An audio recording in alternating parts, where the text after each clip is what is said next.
Bienvenidos a nuestra octava jornada de este ciclo, hoy auspiciado por la línea oftalmológica de Brouwer. Quiero darles a todos una muy cordial bienvenida y vaya el agradecimiento a Veterinarios en Web, obviamente a Ernesto Utter, que es un verdadero maestro, y en particular a Pablo, Pablo Sande, que nos va a acompañar hoy. Antes de pasarle el foro a Pablo y pidiendo disculpas porque, bueno, como dicen por ahí, el público se renueva, pero les quiero volver a contar algunos que seguramente ya me escucharon, pero que me parece sumamente importante, los motivos por los cuales Laboratorio Brouwer decidió avanzar en el lanzamiento de una línea oftalmológica innovadora, como la que está compuesta por Ocuflox y Dexaflox, y bien complementada por hialurina.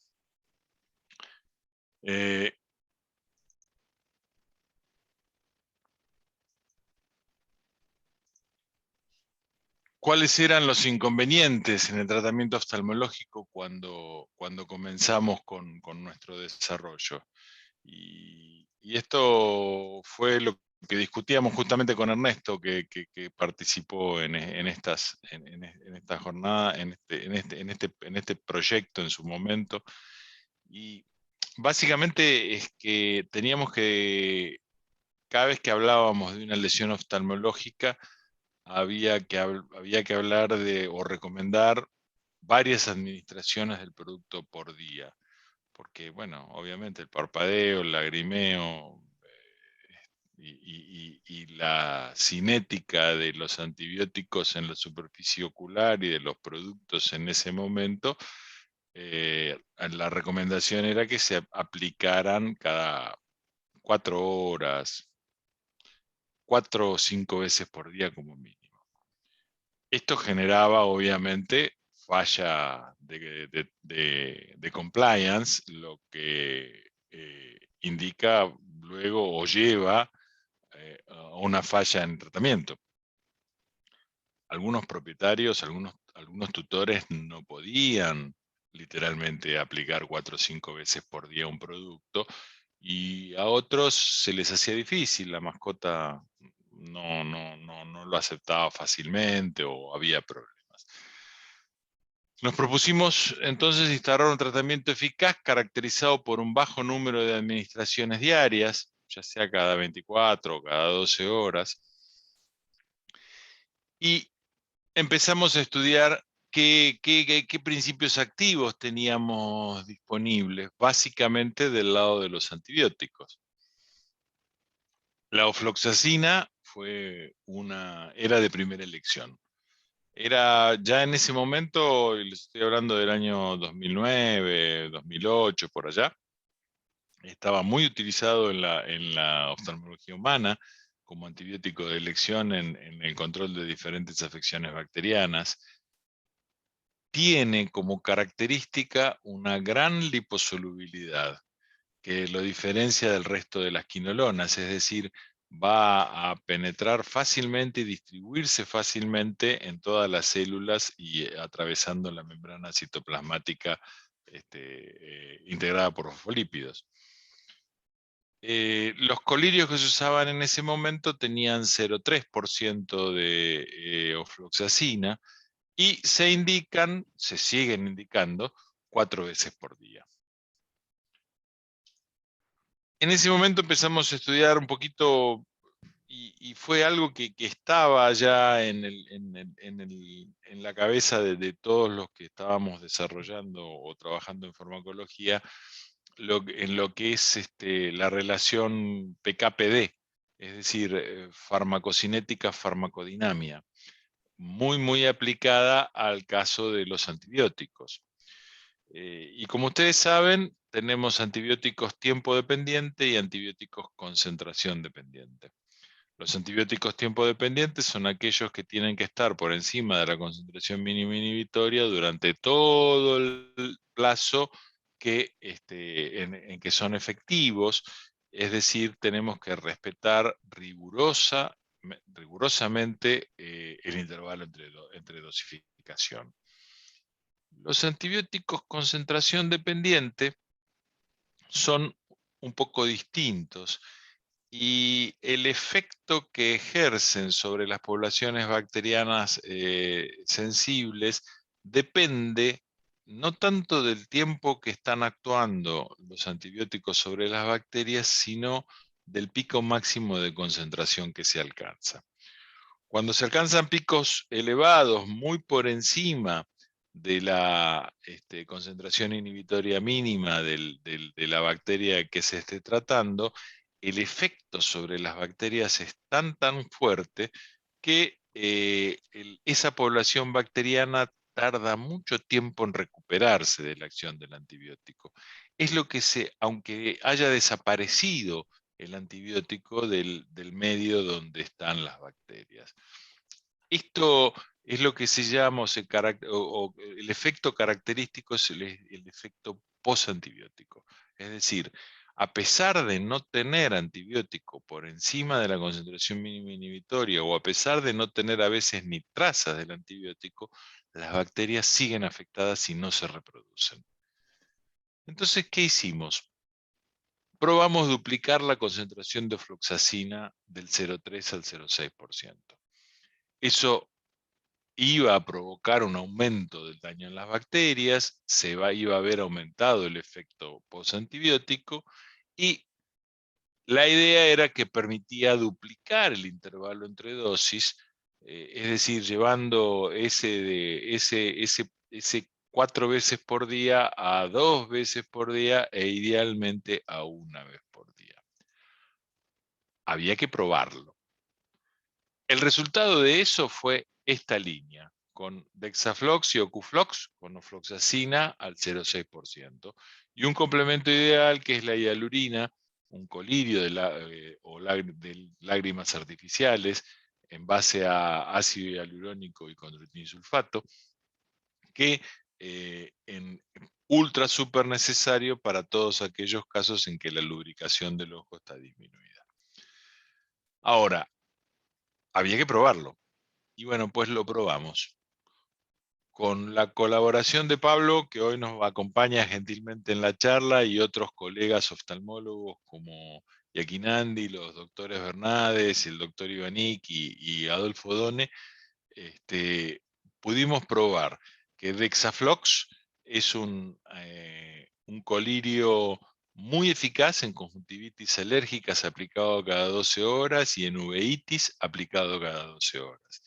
Y lo que es más interesante es que Ocuflox, que es el antibiótico solo sin la presencia de corticoides, es eficaz en el tratamiento de úlceras medioestromales aplicado cada 12 horas y eficaz en el tratamiento de úlceras superficiales aplicado cada 24 horas.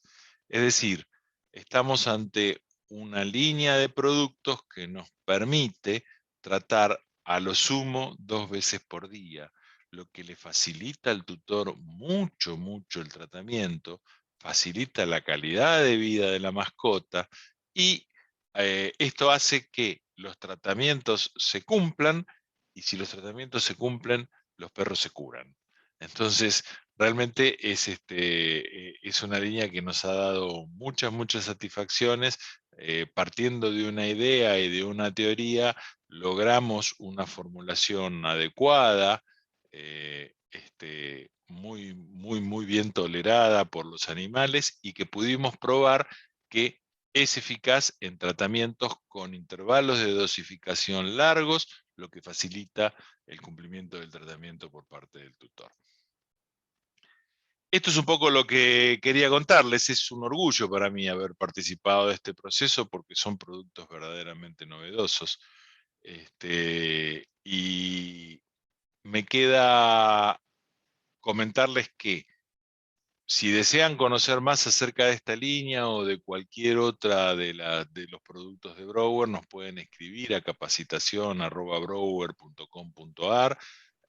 donde vamos a responder las preguntas que podamos, y si no, vamos a contactar a las personas que sepan para poder ayudarlos. Un par de comentarios más antes de presentarlo a Pablo, que son que esta charla va a ser grabada, y dentro de unos días seguramente van a recibir un email con el link de esta charla, para aquel que le interese volver a verla. Y por otro lado, una recomendación. Después de la presentación de Pablo, vamos a tener una sesión de preguntas y respuestas.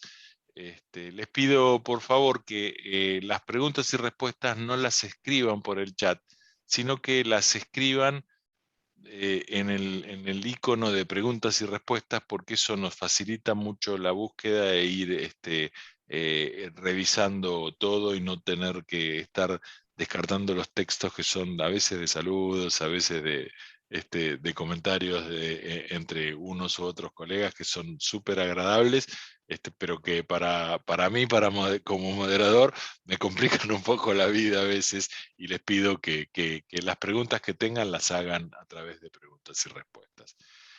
Bueno, vamos a presentarlo a Pablo. Pablo Sande, veterinario, doctor en veterinaria, diplomado del Colegio Latinoamericano de Oftalmología Veterinaria, uno de los que estuvo desde la génesis en nuestra línea de productos, que hoy nos va a hablar de su experiencia y en algunos tips para el tratamiento de los casos clínicos de conjuntivitis. Pablo, el foro es tuyo, te agradezco, y buenas noches y bienvenido. Buenas noches a todos, buenas noches Carlos. Muchísimas gracias a Brower por la invitación, y muchísimas gracias a todos por estar acá y por participar. Bueno, vamos a compartir la presentación primero, y así ya empezamos. Un segundo.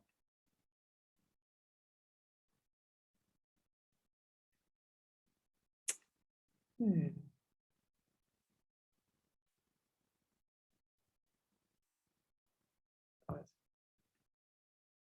Se me quedaba tapado el play y no podía ponerlo. Bueno, entonces,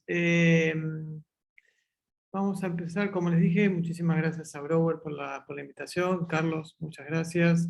Es un orgullo para mí estar acá en esta charla, y muchísimas gracias a todos por participar. La verdad que cuando vi que había muchos inscritos, uno se pone un poco más nervioso y más tímido, así que espero que salga bien y no hacer no mandarme ningún furcio. Agradezco a los amigos, que vi varios que estaban anotados, así que gracias por hacer el aguante también. Vamos a hablar sobre casos prácticos de la clínica oftalmológica diaria. La idea del seminario de hoy, la idea de la charla de hoy, es hablar sobre algunos casos clínicos prácticos de los que les llega a diario al consultorio, y en algunos casos que no terminan de identificar bien y les traen algunos dolores de cabeza, y en otros casos que, entiendo, identifican bien y los han tratado bien normalmente. Pero bueno, me gustaría hablar un poco de eso, de algunos casos clínicos. Vamos a tomar 3 casos clínicos de base, y de acuerdo a eso nos vamos a ir manejando con otras enfermedades, y también vamos a incluir cómo hacer un buen tratamiento y cómo poder incluir estos productos novedosos, cómo poder incluir los productos de Brower, tanto el Dexaflox, el Locoflox y la hialurina, en los tratamientos. Como dijo Carlos, yo fui parte del desarrollo de los productos, y la verdad que hicimos las pruebas con otros colegas, con Mariano, con Leandro, con Agustina, con Juan y con Rodolfo, con Odone. Y la verdad que nos vimos sorprendidos de cómo habían funcionado los productos. Así que en ese sentido lo puedo hablar con conocimiento de causa y con tranquilidad, con comodidad. Bueno, sin demasiados preámbulos, vamos al primer caso clínico y ahí ya nos vamos a ir metiendo un poquitito en toda la charla. El primer caso clínico es un boxer, hembra de 6 años, es una hembra castrada en este caso. Los signos clínicos característicos por los que viene el paciente son blefarospasmo, fotofobia y epífora. Básicamente, tanto el blefarospasmo, la fotofobia como la epífora son signos de dolor. El paciente viene con dolor ocular, con el ojito cerrado, no lo puede abrir, le lagrimea. Y al abrirlo, al analizarlo, al analizar un poco el ojo, hacer un examen del ojo, lo que observamos como relevante es que tiene un edema de córnea entre las horas 3 y 6. Recuerden que nosotros, para describir los lugares donde, o qué parte de la superficie o qué parte del ojo está alterada o está la lesión, lo describimos como las horas del reloj, como si fuese un reloj. Entonces, entre las horas 3 y 6, si me siguen el cursor, es entre esta zona y esta zona que serían las 6. Hay un edema de córnea, que sería esta zona más blanquecina que se ve acá en la córnea. También nos damos cuenta que el paciente está dolorido porque tiene una protrusión del tercer párpado, ¿sí? Tiene una protrusión del tercer párpado. Yendo un poco más en detalle, vemos que tiene algunas cilias, pero que no son el problema del paciente. Algunos cilios, algunas distiquias. Entonces, cuando nos llega un paciente de este estilo, lo primero que deberíamos hacer, o lo primero que deberíamos intentar analizar, es hacer un test de fluoresceína.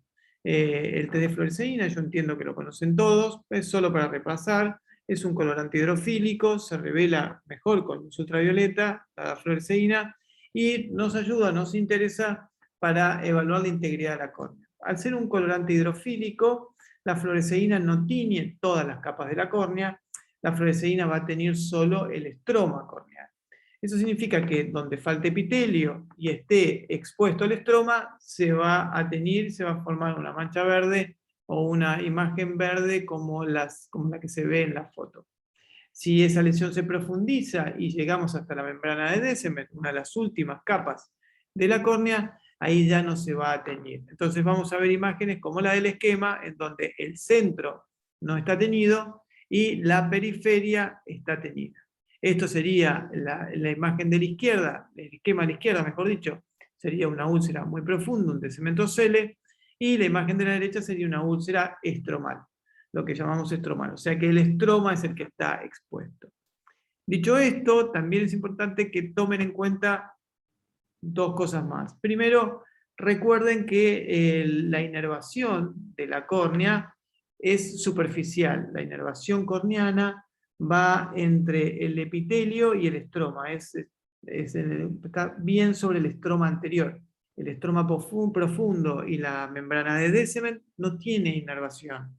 Eso significa que una úlcera muy profunda no duele. En cambio, una úlcera muy superficial duele.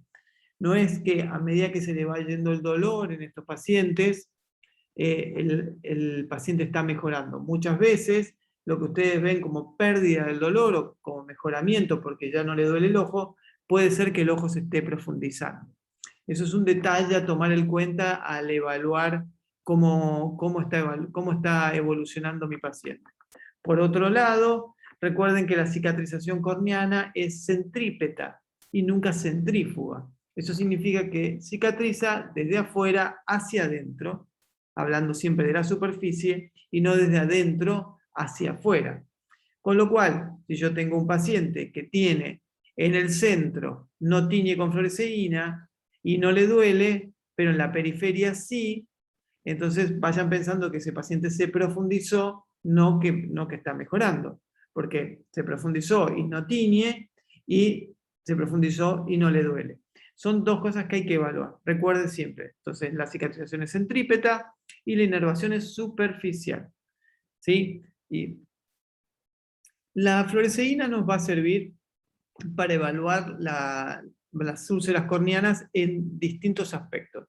Uno de esos aspectos es la forma y la extensión. Nos va a revelar la lesión como tal y nos va a demarcar la lesión como tal. Y eso nos va a dar una idea de forma y aspecto. Por ejemplo, esta es una úlcera redonda en hora 12, producto de un cilio ectópico. Esta es una úlcera todas son superficiales. Esta es una úlcera superficial muy extensa que abarca la mayor parte de la superficie corneana, producto de un tóxico, ¿sí? Esto es una úlcera por álcalis. Esta es otra úlcera más lineal, miren cómo van cambiando las formas, mucho más lineal, que nace del tercer párpado. Bien producto, y ven que se ven algunos bordes medio levantados. Eso es una úlcera típica de lesiones por debajo del tercer párpado, que cuando el tercer párpado se mueve va rompiendo y lesionando esta zona. Cuerpos extraños normalmente, suturas mal colocadas, ese tipo de cosas. Y por último tenemos este tipo de úlcera, también hablando de su forma y extensión, es una úlcera extensa si quieren, pero con una forma de C invertida. En realidad, si se fijan, se mimetiza o, ¿cómo se llama? Compara, no sería la palabra, copia la forma del párpado. Eso significa que esta úlcera muy probablemente esté causada por este párpado, porque este párpado tiene una ptosis palpebral y cuando parpadea se va girando y lo va lesionando, ¿sí? Como les digo, la fluoresceína nos va a decir la forma y la extensión, y muchas veces, de acuerdo a la forma y extensión que tenga esa úlcera, ya vamos a ir pensando, ya nos vamos a ir haciendo la idea por dónde viene el problema. También nos va, como les dije al principio, a demarcar la profundidad. Fíjense, por ejemplo, esto es una úlcera superficial, donde se observa la marca con fluoresceína, pero no se observa un espesor, no se observa un agujero, si quieren pensarlo de esa manera, una pérdida de sustancia de la córnea. En cambio acá vamos a observar una úlcera estromal, con pérdida ya del estroma, donde realmente se observa la pérdida del estroma, se empieza a observar el agujero. Y por último, también hablando de profundidad, vamos a observar en la foto de la derecha, observamos una úlcera muy profunda, ya con una zona central mucho más transparente, si se fijan, que es la membrana de Descemet. Entonces, nos va a decir la forma y la extensión, como vimos en la diapositiva anterior, y también nos va a demarcar la profundidad, como estamos viendo en esta diapositiva. Pero también es interesante a la hora de hacer una fluoresceína o a la hora de hacer un test de fluoresceína, que también nos va a dar algunas otras características que pueda tener la úlcera y la úlcera corneana. Y acá entra un poco más nuestro caso clínico también. Fíjense en esta úlcera, ya por lo que hemos visto es una úlcera redonda, superficial, y si miramos los bordes de la úlcera, los bordes de la tinción con fluoresceína, como si viéramos los bordes de una herida de piel, si quieren pensarlo de ese lado, vemos que tienen bordes nítidos. Esto es lo que llamamos una úlcera simple. Cuando tiene bordes nítidos, bien delimitados, la llamamos úlcera simple. Pero, por ejemplo, en este caso en particular, no tiene borde, es una úlcera superficial también, es una úlcera con una forma triangular, podríamos decir. No tiene una respuesta vascular como tenía esta acá, pero vemos los bordes y los bordes no son nítidos. Si le prestan un poco atención a los bordes, esos son bordes levantados o bordes deflecados, también pueden encontrarlo en la bibliografía. Eso significa que esos bordes no están bien adheridos y al no estar bien adheridos, la fluoresceína ingresa por debajo del epitelio. Está tiñendo el estroma que queda por debajo de ese epitelio que está mal adherido. Cuando vemos lesiones de este estilo, hablamos más que todo de defectos epiteliales espontáneos crónicos. Y por último, tenemos este tipo de úlceras. Este tipo de úlceras también parece bastante superficial, claramente con una inyección vascular muy marcada, con edema de córnea, ¿sí? Y vasos sanguíneos ya penetrando en la córnea, pero por sobre todas las cosas, volvamos a pensar en los bordes de la herida, en los bordes de esa úlcera, y vemos que acá tiene bordes edematosos, ya no son nítidos como en el primer caso de la izquierda, ya no son deflecados como en el caso del centro, sino que son bordes bien edematosos y con una tinción un poco más blanquecina que habla de la infiltración celular que tiene esa lesión. Ahí de lo que estamos hablando en ese tipo de bordes es de lesiones contaminadas. En esos casos lo que estamos viendo son úlceras contaminadas o úlceras tipo melting, ¿sí? Lo que podemos llamar úlceras tipo melting o úlceras por colagenasas. Entonces, la fluoresceína nos va a decir la forma, la extensión, La tinción con fluoresceína nos va a decir la forma, la extensión de la lesión, la profundidad y las características. Pero bueno, volvamos a nuestro paciente. Le dijimos que teníamos un paciente que era un boxer hembra de 6 años, castrada.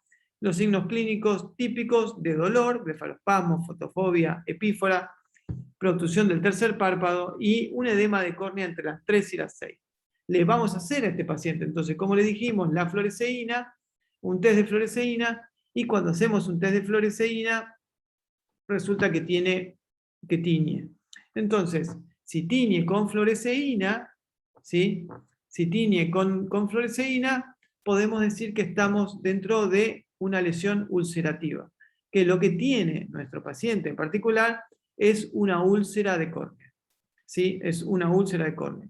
Cuando nosotros hacemos la tinción con fluoresceína, podemos dividir en 2 grandes caminos en los que son las enfermedades de la córnea.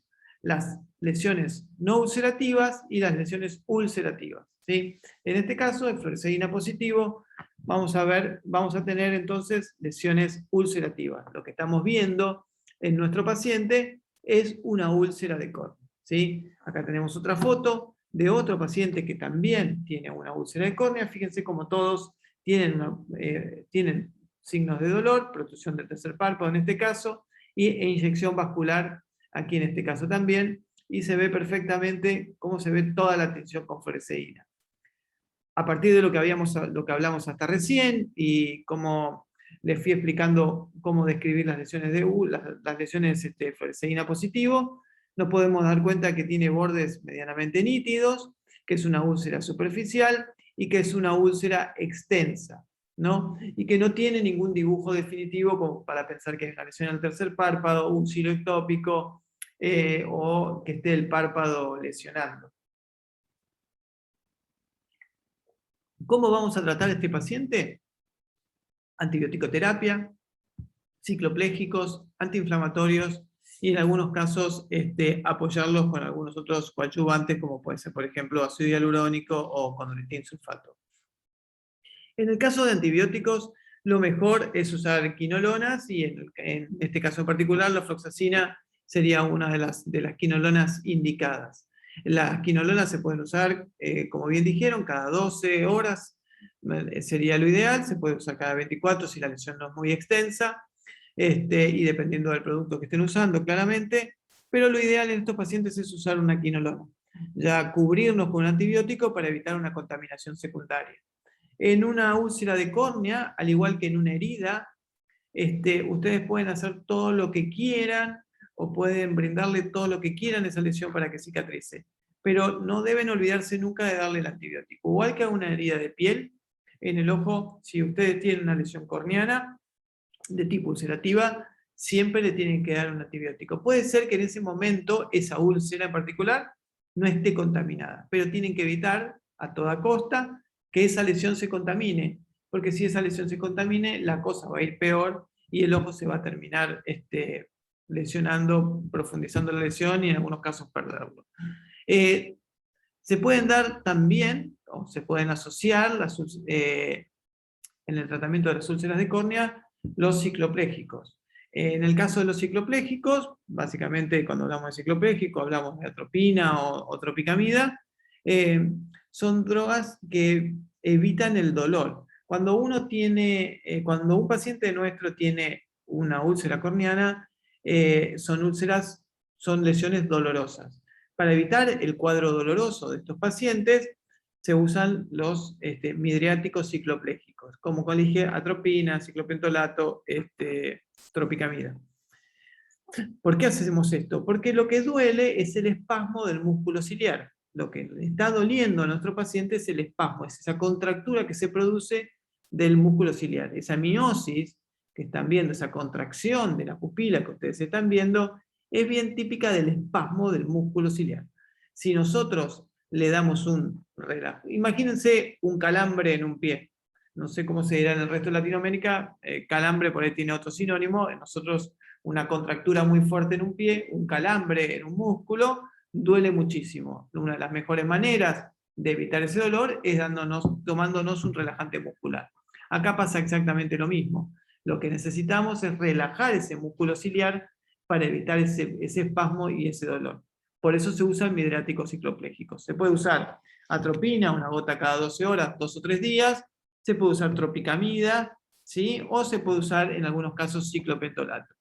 Antiinflamatorios, en algunos casos está indicado usar antiinflamatorios en estos pacientes, pero no es lo ideal. Los antiinflamatorios pueden complicarnos un poco más la situación, pueden retrasarnos un poco más la cicatrización y en algunos casos potenciar el deterioro de ese ojo. Lo ideal, si ustedes quieren usar un antiinflamatorio o un analgésico, es que lo den por vía sistémica y no por vía tópica.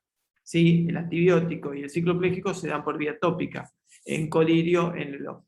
Y sí es importante a la hora de medicar este tipo de úlceras, es apoyar la cicatrización corneal, ayudar la cicatrización corneal con drogas que mejoren la nutrición de la córnea y que le aporten la matriz que se necesita reparar. Para eso, el ácido hialurónico y el condroitin sulfato son dos drogas ideales. Por eso es que la combinación del Ocuflox, que tiene un antibiótico como la ofloxacina, la hialurina y el condroitin, es ideal para este tipo de pacientes. Una gota cada 24 o cada 12 horas, de acuerdo a la extensión y la profundidad de la lesión, sería lo ideal. Bueno, entonces nosotros tenemos este paciente y lo tratamos. ¿Cuándo lo vamos a controlar? A las 72 horas. Lo ideal en estos pacientes es hacer un primer control a las 72 horas. Y de acuerdo ahí a cómo nos vaya, vemos si extendemos el control, en algunos casos hasta le damos de alta, o acortamos el control si vemos que nuestro paciente hay algo que no nos sirve, no nos cierra. ¿Qué es lo que puede pasar a las 72 horas? Que el paciente venga así, lo que significa que es fluoresceína negativo, hice la tinción de fluoresceína y es negativo, y que medicamos una semana más, en esos casos medicamos una semana más y ya le podemos dar el alta clínica. En algunos otros casos nuestro paciente puede venir así, con vasos sanguíneos en la córnea, pero fluoresceína negativo. En estos casos lo que tenemos es una reacción inflamatoria sobre la córnea, producto de la cicatrización corneal. Lo que puede haber pasado ahí es que ya el paciente venía con esa úlcera hace tiempo, entonces ya tenía una respuesta vascular, o se generó esa misma respuesta vascular, dependiendo de la raza, para cicatrizar la úlcera. ¿Sí? O por último, pueden venir pacientes de este estilo, en los cuales sigue habiendo fluoresceína positivo, y ¿qué pasó acá? No curó. ¿Por qué no curó nuestro paciente? Entonces, yo hice mi tratamiento, lo evalué a las 72 horas, me dio fluoresceína negativo, listo, una semana más y a casa, se terminó el problema.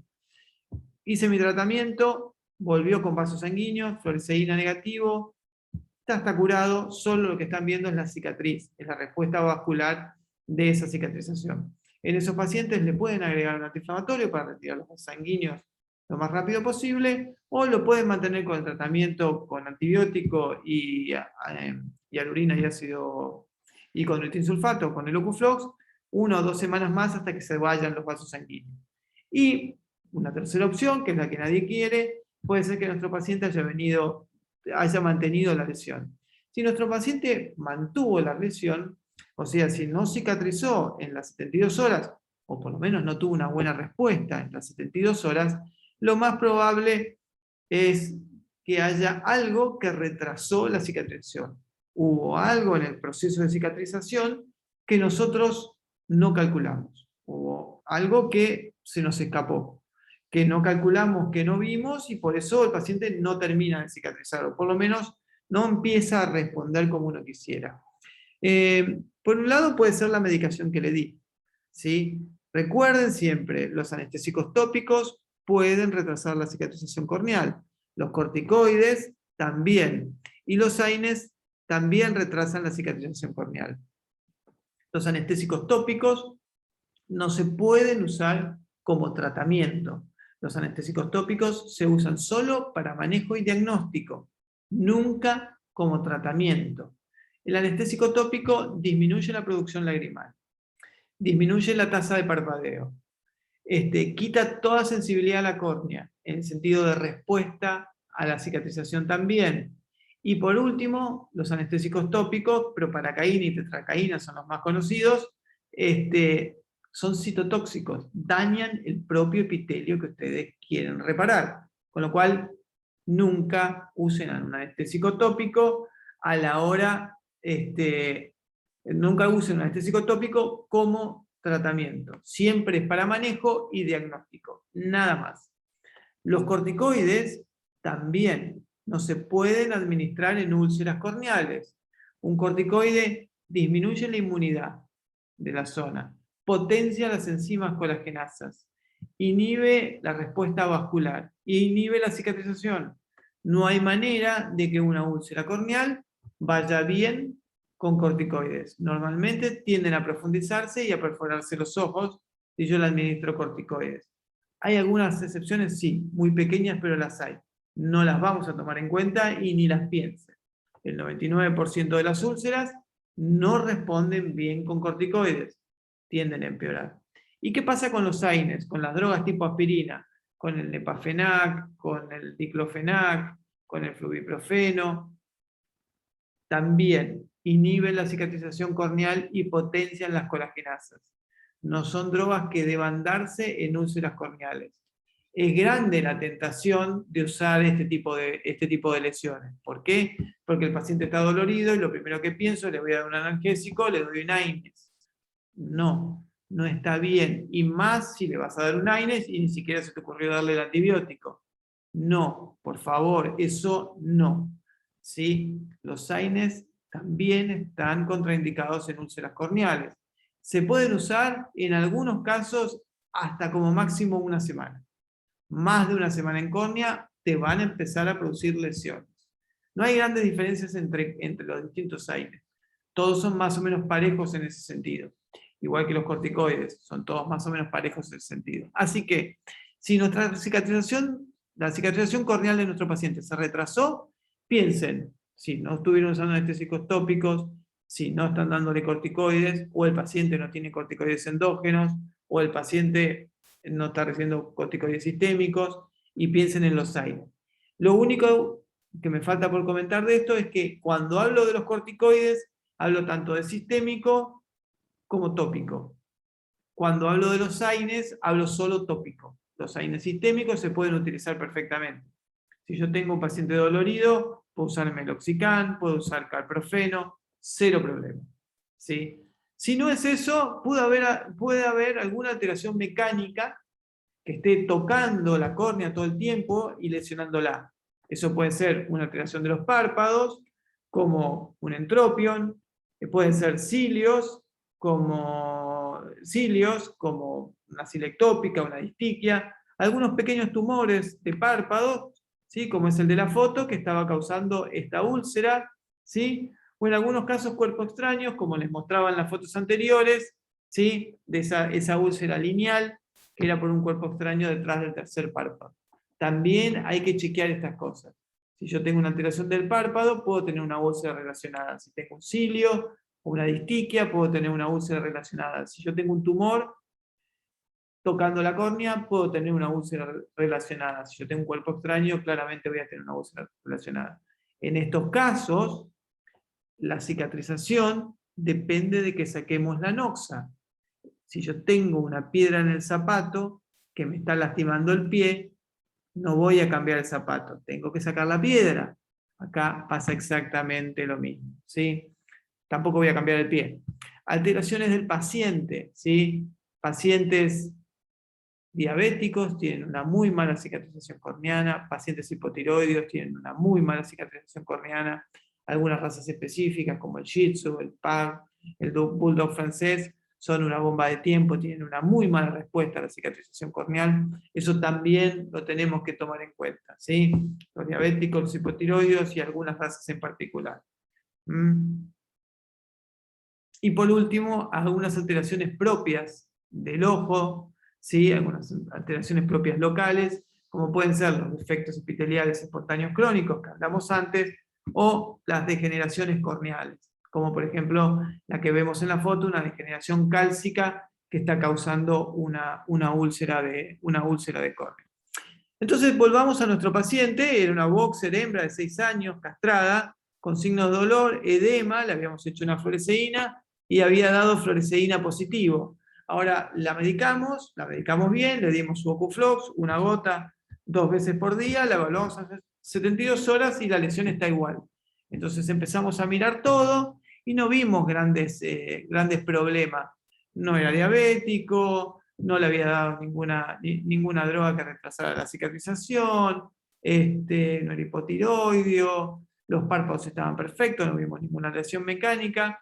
Pero ¿qué fue lo que no vimos entonces? En nuestro paciente lo que no vimos es que los bordes estaban levantados. Si miramos estos bordes, nos vamos a dar cuenta que el borde estaba levantado. Acá está la tinción con fluoresceína, y la tinción con fluoresceína se mete por debajo, ¿ven? Se mete por debajo del epitelio. Fíjense bien la foto.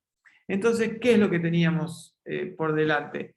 No era entonces, nuestro paciente no era una úlcera simple, no tenía bordes nítidos, no lo vi bien, y lo que tenía era bordes levantados. ¿Qué dijimos? Cuando tenemos un paciente con bordes deflecados o bordes levantados, no es una úlcera corneana normal, no es una úlcera clásica, lo que tiene es un defecto epitelial espontáneo crónico. Y me falta siempre el corneano, en el nombre completo, como mi gran amiga Audrey Calderón me critica y se queja, porque nunca sé dónde ponerlo. Es defecto epitelial corneano espontáneo crónico. Siempre me falta poner el corneano. Ahí tienen las siglas en inglés de lo que es la enfermedad, y cuando necesiten buscar bibliografía de esta enfermedad en particular, por favor búsquenlo con el nombre completo en inglés, porque los artículos más modernos, los más modernos y los más serios, si se quieren, les van a aparecer ya directamente con la sigla en inglés.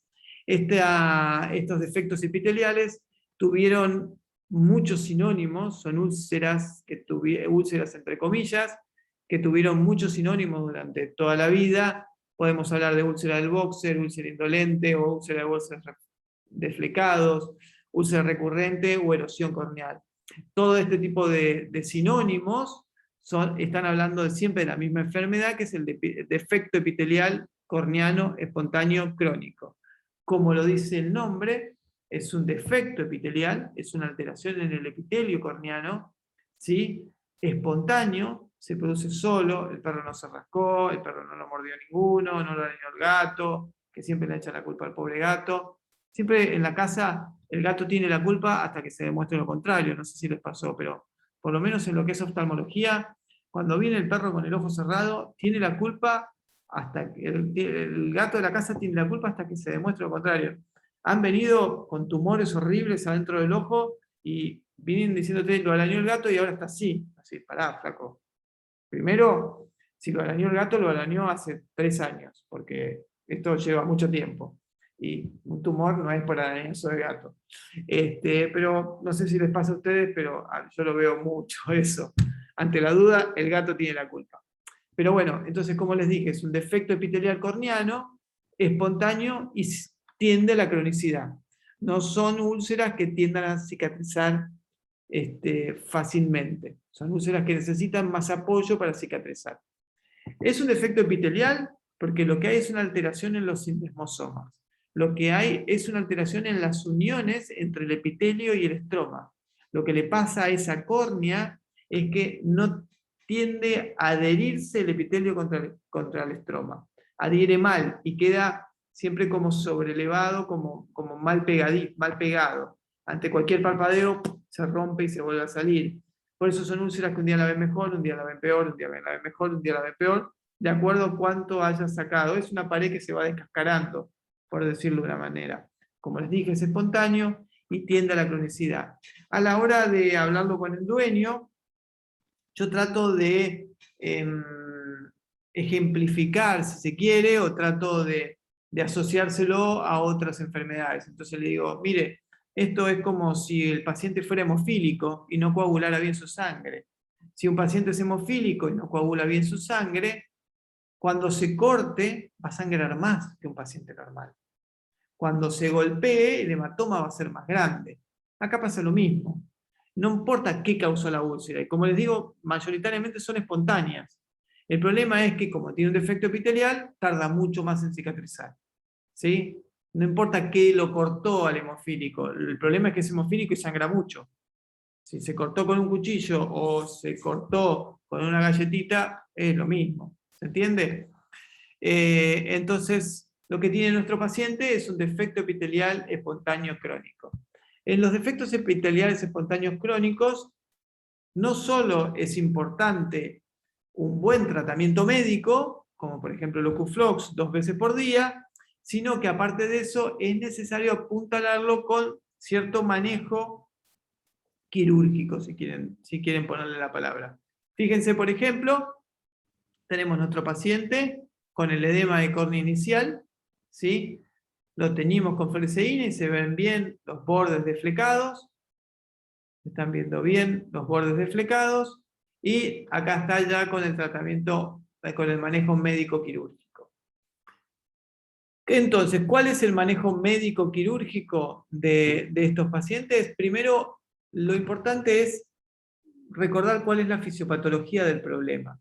¿Qué es lo que hace que nuestro paciente no cicatrice? Lo que hace que nuestro paciente no cicatrice es una mala adhesión del epitelio contra el estroma. Entonces, yo lo primero que tengo que hacer, y lo más importante aparte del tratamiento médico, es liberar o limpiar toda esa lesión. Sacar de alguna manera todo el epitelio mal adherido, porque si no va a seguir cicatrizando en falso y nunca te va a cicatrizar. Hay que retirar todo el epitelio mal adherido. Para hacer eso hay que anestesiar esa córnea primero, no hace falta anestesiar al paciente, solo el ojo, con proparacaína o tetracaína, una gota cada 5 minutos, 3 gotas. Con eso tiene la córnea totalmente anestesiada, no con pérdida de sensibilidad. Con un cotonete, ¿sí? Que lo pueden comprar un cotonete hecho, lo ideal, o lo pueden fabricar con una pinza mosquito y un algodón. Por favor les pido, si van a usar una pinza mosquito y un algodón, no usen la misma pinza mosquito horrible, horrenda y totalmente contaminada de los oídos.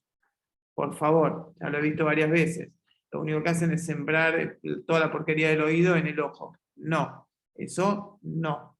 Utilizan o un cotonete ya de fábrica, ya de forma comercial, o con una mosquito limpia y algodón. Y con eso van a debridar todo el epitelio mal adherido. Lo van a apoyar sobre la córnea y van a arrastrar todo el epitelio mal adherido. No se preocupen si se levanta todo el epitelio corneano. Si se levanta todo el epitelio corneano es porque todo el epitelio corneano estaba mal adherido y era lo que necesitaba. No se hagan problemas, no se compliquen. Puede pasar que se levante poco o puede pasar que se levante mucho. Se va a desprender o se va a liberar o se va a levantar todo el epitelio que esté mal adherido.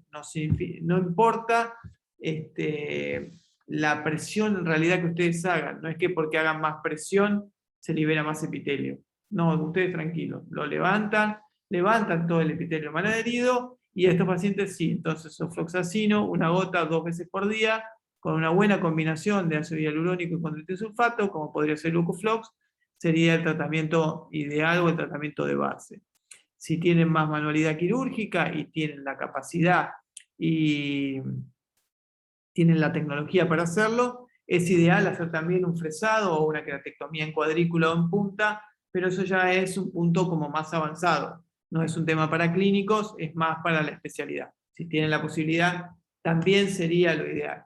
Pero si no, en la mayoría de los pacientes, si debridan bien el epitelio y después le dan el ofloxacino con la combinación de glicosaminoglicanos, no deberían tener problemas y es un paciente que en 15 a 20 días debería estar cicatrizado. Hasta ahí entonces vimos el primer caso clínico y cómo podemos utilizar en un caso clínico que a veces les trae algunos dolores de cabeza el Ocuflox como tratamiento. El segundo caso clínico es este paciente que tenemos acá en la foto. Es un canino, es un caniche, macho, de 8 años, viene con leve plurito, los ojos le molestan, le pican un poquitito, y con una secreción mucoide como es esta que está acá. Si nosotros observamos en detalle la secreción mucoide, nos vamos a dar cuenta que es una secreción mucoide así como filante, media blanquecino grisácea, ¿sí? Que se reparte por todo el ojo, por sobre todas las cosas, cuando hacemos parpadear a nuestro paciente. Este es el caso clínico, es un caso clínico típico que les va a llegar mucho al consultorio, que vienen a consultar pacientes de mediana edad, que empezó a tener cada vez más secreciones en los ojos. No es una secreción que le molesta, sí es un ojo que le pica un poco, que le incomoda, pero no es esa secreción mucopurulenta clásica, sino es este exceso de lagaña, si quieren pensarlo en alguna manera. Estos pacientes, como bien dijo el doctor Carlos Aparicio en los videos de presentación, una de las técnicas diagnósticas que tienen que utilizar es la prueba del test de Schimmer. ¿Sí? El test de Schimmer lo que hace es evaluar el componente acuoso de la película lagrimal. Evaluamos el componente acuoso de la película lagrimal. El test de Schimmer es una tirita, como la vemos acá en la foto, entiendo que la mayoría la conoce y la usa, que se coloca en el saco conjuntival inferior, se espera 1 minuto y se lee. Los valores entre 15 y 20 se consideran normales, por debajo de 15 ya últimamente ya se considera patológico, aunque claramente por debajo de 10 es mayoritariamente patológico, y por arriba de 20 lo podés considerar como paciente con irritación corneana, como bien decía el doctor Carlos en el video del doctor Aparicio, en el video de presentación. Hay otro test de Schimmer, que es el test de Schimmer tipo 2, no viene al caso a comentarlo ahora, sepan que existe, pero entonces sería la primera maniobra semiológica que deberíamos hacer en un paciente. Test de Schimmer se consiguen de forma comercial, muy fácilmente, no es de difícil acceso y no es un test caro, oneroso. Evalúa el componente acuoso de la lágrima, acuérdense, lo dejan 1 minuto y leen. Por favor, les pido 1 minuto y lo leen. ¿Sí? No lo dejen ahí, hagan el otro ojo y después quieran leer los dos juntos, porque eso sigue creciendo, sigue creciendo, aunque ya no esté en el ojo, y eso después les va a dar falsa medición. Y entre 15 y 20 milímetros por minuto es normal. La otra técnica diagnóstica o el otro apoyo diagnóstico que podemos utilizar o que podrían utilizar es el test de ruptura lagrimal. Es un test un poco más complicado, es un test que necesita un poco más de tecnología, por sobre todas las cosas, un aumento, pero es un test muy, muy rico que nos da mucho conocimiento de cómo se desarrolla o cómo se distribuye, mejor dicho, la película lagrimal y qué esperar de la nutrición corneana de nuestro paciente, si lo queremos decir de una manera. Básicamente lo que hacemos es se le pone una gota de fluoresceína y se hace parpadear a nuestro paciente, y lo que vemos es cómo se van formando las islas negras, ¿sí? Cuanto más rápido se formen las islas negras, o sea, cuanto más rápido se pierda la fluoresceína, el paciente está teniendo un problema en la contención de la lágrima, porque la genera una alteración en los lípidos de la película lagrimal. Fíjense acá, hay otro paciente en el cual las islas negras se producen mucho más rápido en el ojo de la derecha, y ya vemos también cómo se van formando esas hebras que son típicas de estos pacientes y son típicas del paciente que tenemos de nuestro caso clínico, ¿sí? La última tinción que también deberíamos utilizar en los pacientes que tienen alteraciones de la superficie ocular es la tinción con rosa de Bengala. La tinción con rosa de Bengala no tiñe, no es una tinción estromal, como en el caso de la fluoresceína, sino que lo que hace es teñir células desvitalizadas. Lo que va a hacer es nos va a revelar de alguna manera si ese paciente tiene una inflamación crónica de la córnea y nosotros no la estamos detectando. No hace falta que tenga una úlcera de córnea para que se tiña con rosa de Bengala. Normalmente solo tiñe células desvitalizadas. Arde un poco, así que por favor coloquen primero proparacaína. Y las dos utilizaciones más clásicas son las úlceras dendríticas en los gatos y la tinción de los componentes lipídicos y mucoide de la película lagrimal. Nos va a servir como apoyo de diagnóstico en los problemas de superficie ocular, sobre todo en los problemas de la película lagrimal precorneal, ¿sí? Fíjense como en la foto vemos como el moco, como la secreción ocular se está tiñendo, ¿sí? En este paciente. No solo se tiñe la córnea con rosa de bengala, sino cómo se tiñe la secreción ocular. Entonces volvamos a nuestro paciente. Dijimos que era un caniche, macho de 8 años, que venía con leve prurito y secreción mucoide. Tenía un test de Schimmer de 20, normal. Un test de ruptura lagrimal menor a 3 segundos, patológico, habla de un exceso de evaporación de la película lagrimal.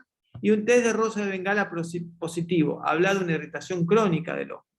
Entonces, nuestro paciente tiene un test de Schimmer normal, o sea, una buena cantidad, si quieren, de producción lagrimal, pero aparentemente una mala calidad, porque se evapora muy rápido y eso la córnea lo está sintiendo porque es rosa de bengala positivo. Recuerden que la salud de la superficie ocular es como una especie de microecosistema. El equilibrio entre la película lagrimal, la conformación y el movimiento de los párpados es lo que da la salud de la superficie ocular. Los párpados, las lágrimas y la córnea son como una pequeña biosfera, como un pequeño ecosistema. Cuando se altera uno, se van a alterar los otros. ¿Sí? Si yo tengo un problema en la película lagrimal, como en este caso, lo estoy viendo en la córnea también. Si yo tengo un problema en la córnea, seguramente las lágrimas responden. Y que las lágrimas son muy importantes en este pequeño ecosistema. Son fuente de oxígeno, de lubricación, de proteínas antimicrobianas, mejoran la refracción ocular para que la imagen entre perfecta al ojo, ¿sí? Entonces, la película lagrimal es muy importante y por sobre todas las cosas no siempre es solo test de Schimmer. No siempre solo es queratitis seca, no queratitis seca. Muchas veces hay otro tipo de alteración. Hablando de la película lagrimal como tal, les dije que tenía 3 capas. Tiene una capa lipídica, que es la capa más externa, que es la que estamos viendo en el video, en las cuales hay distintos tipos de colesterol, de ácidos grasos, de triglicéridos y de triglicéridos. Está compuesta por ese tipo de ácidos grasos, si se quiere. Tenemos una capa acuosa, que es la intermedia, en la cual está compuesta por un montón de factores como lisocimas, lactoferrinas, hay inmunoglobulinas, citoquinas, calcio, es la más rica, si se quiere, la parte acuosa, y por último estamos viendo la película mucosa, que está compuesta por ácido hialurónico, por mucina, ¿sí? Son las 3 capas claras de la película lagrimal. Como les dije al principio, o como vimos en el video, la capa lipídica, la capa de agua y la capa de mucina. Fíjense en las proporciones, esto viene de medicina humana, pero también nos sirve para entender un poco. Claramente la capa mayoritaria es la de agua, la de lípidos es muy pequeña y la de mucina es también bastante pequeña. Y según las nuevas bibliografías, van a hablar de que la capa de agua y de mucina está entremezclada, no la de lípidos así. La capa de lípidos la producen las glándulas de mebomio o glándulas tarsales, la capa de agua o la capa líquida la producen las glándulas lagrimales y las glándulas del tercer párpado, y la de mucina, las células globosas, las células del fórnix, ¿sí? Entonces, ¿qué es lo que le está pasando a nuestro paciente? ¿Qué es lo que le está pasando a nuestro paciente? La capa acuosa está funcionando perfecta, la medimos con el test de Schimmer y funciona bien. ¿Sí? ¿Pero qué? Se evapora muy rápido. Fíjense, hicimos un test de ruptura lagrimal y la capa acuosa no dura nada en la córnea, se evapora rápido. Y no solo se evapora rápido, sino que está produciéndole un deterioro a la córnea, está produciendo un problema en esa superficie ocular, porque claramente nos dio una tinción con fluoresceína, nos dio una tinción con rosa de bengala. Entonces, ¿qué es lo que tiene nuestro paciente? Nuestro paciente tiene una alteración lipídica de la película lagrimal. Cuando nosotros pensemos en una queratitis seca, no piensen solo en la disminución del shimmer. Puede ser que nuestro paciente tenga una queratitis seca, pero cualitativa, no cuantitativa. No por cantidad, sino por calidad. Muchas veces se les pasan a los clínicos todas las alteraciones de calidad de la película lagrimal. Y esas alteraciones de calidad de la película lagrimal, en algunas razas es de toda la vida, desaparece a todos. El Pug, el Bulldog francés, el Shih Tzu, tienen una alteración de la calidad muy marcada. El Schnauzer, por ejemplo, también muy marcada. Y por sobre todas las cosas, se le da a la mayoría de los pacientes después de los 9-10 años. ¿Sí? Esos pacientes que le molestan los ojos, le pican, se rascan, pueden ser alérgicos, sí, pero muchos es esa sensación de arenilla en el ojo, producto de esa sequedad, producto de ese estrés por evaporación, como también lo pueden encontrar en la bibliografía.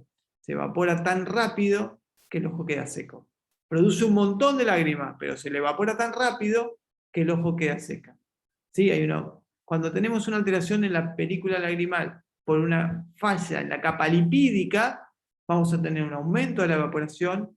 Esos lípidos no están bien conformados, por decirlo de una manera, y suelen ser tóxicos para el epitelio corneano, y ese estrés por evaporación y esa sobreexposición de la córnea o mala lubricación va a producir una inflamación secundaria, ¿sí? Con un daño del epitelio, ¿sí? La mejor manera de diagnosticarlo es una disminución del tiempo de ruptura lagrimal. Es cierto, pero ya viendo todo el cuadro, viendo esa secreción grisácea, ese ojo medio seco, pero el shimmer no me da bien, ese paciente específico que puede ser el Pug, o que puede ser el Bulldog francés, o el Schnauzer, ya les va cerrando el cuadro, aunque no sepan hacer esa rosa de bengala positivo, aunque no sepan hacer bien un test de ruptura lagrimal. Lo otro que les va a servir es conocer cuáles son las etiologías que pueden causar un estrés por evaporación o una alteración en la porción lipídica de las lágrimas. Las memonitis crónicas, o sea, las blefaroconjuntivitis crónicas, las inflamaciones crónicas de los párpados, básicamente. Cuando se inflama el párpado de forma crónica, se va deteriorando las glándulas de esos párpados. Al deteriorarse esas glándulas, al cicatrizarse, al adherirse unas entre las otras y dejar de funcionar, empieza a haber una mala película lagrimal. Empieza a haber una mala porción lipídica de la película lagrimal. Los síndromes seborreicos, los pacientes con procesos autoinmunes como el lupus o el pénfigo, los pacientes hipotiroideos. La mayor parte de los pacientes hipotiroideos tienen alteraciones en los lípidos. Y si tienen alteraciones en los lípidos en todo el cuerpo, ¿por qué no la van a tener en la película lagrimal? Si es parte de todo el cuerpo. ¿Sí? Los pacientes obesos, que tienen una alteración lipídica marcada en todo el cuerpo, ¿por qué no las van a tener en las glándulas? ¿Por qué la única que va a estar exenta es la capa lipídica de la película lagrimal? El resto está todo hecho un desastre, el hipotiroideo o los obesos, pero la película lagrimal tiene que andar bien, ¿sí? No, no es así. Piensen en esos pacientes cuando tengan un hipotiroideo, cuando tengan un paciente obeso, cuando tengan un cocker recontra seborreico, un basset hound recontra seborreico, que no solo puede ser una queratitis seca por una alteración cuantitativa, sino que puede ser de calidad, puede ser un estrés por evaporación y de calidad, por una alteración lipídica. Las alteraciones lipídicas también se dan en las lágrimas. Miren este perro, parece un panda, ¿sí? Es un golden típico hipotiroide, con ojos de panda. Esos pacientes tienen una alteración en la película lagrimal precorneal, tienen una alteración en la capa lipídica de las lágrimas.